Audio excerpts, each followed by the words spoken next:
And it ain't the point that he's not poor. He's got the money. He can go into rehab. He doesn't want to. He wants the magic. He doesn't want to work for it. That's a shame. Nice guy. Uh, same with our families. Some of our families are just toxic. I know some of mine are. So therefore, you can still love them. You're always going to have feelings for your family. You, you know, once again, explain to them. Keep the visit short. Keep the telephone conversations short. You start seeing them go south, bail.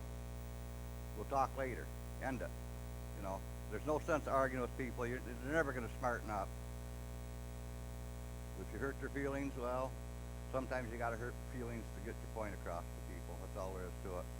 And like I said, if they're the person they claim to be, they're not gonna push it. Then once again, only make the commitments in your life that you can stand up to, that you want to make a commitment to, not that something that somebody wants you to commit to, something that you want to commit to. Do that and stand behind it. Don't back down.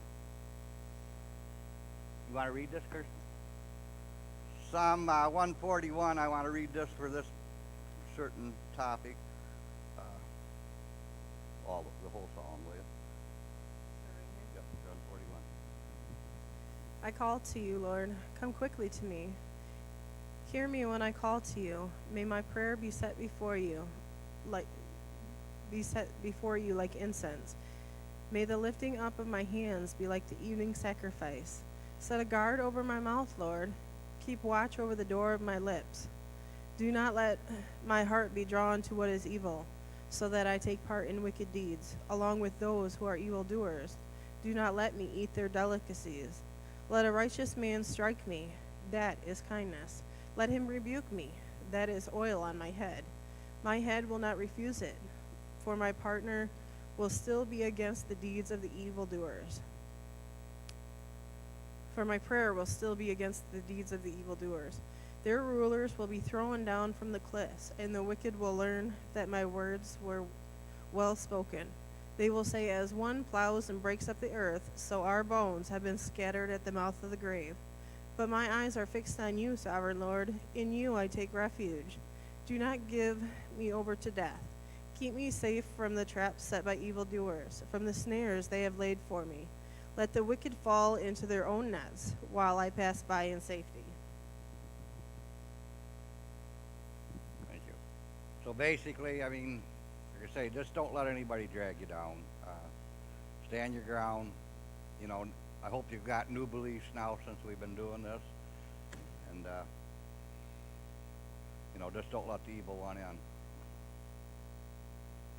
So how long has it been since you've seen your brother, by the way? 2 or 3 years. Kirsten, she met a niece, didn't she, that you never met? Anyway, she thought it was going to be the visit from hell, and it turned out to be super good, didn't it? So that's pretty cool. So who's worked on that? I believe so. All right, repeating forgiveness is our second topic, and it's not for you to forgive somebody. It's forgiving yourself, which we tend not to do. We carry that guilt with us all the time. We as human beings are really, really slow learners. You'll grab a hold of that hot pan handle this week. You're going to use the same pan next week. You're going to grab a hold of it again. Why? Because we're slow learners. And that's just how we are. Right. Sometimes with sin, some things we sin, we tend to commit the same sin over and over and over and over. Well, then we get scared and afraid that we're going to go back into relapse. Back in step 8, we learned to forgive ourselves. And we know God forgave us, right? And he'll continue to forgive us again and again.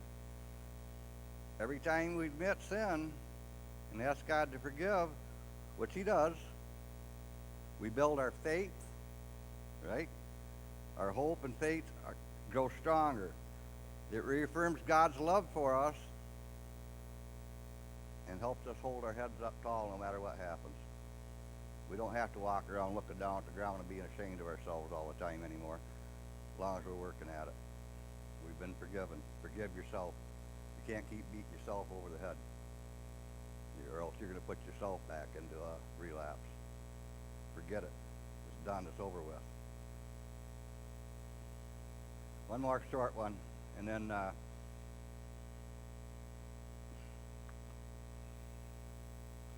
I thank you for reading these 32, 1 through 5. You want me to read the whole thing? Okay.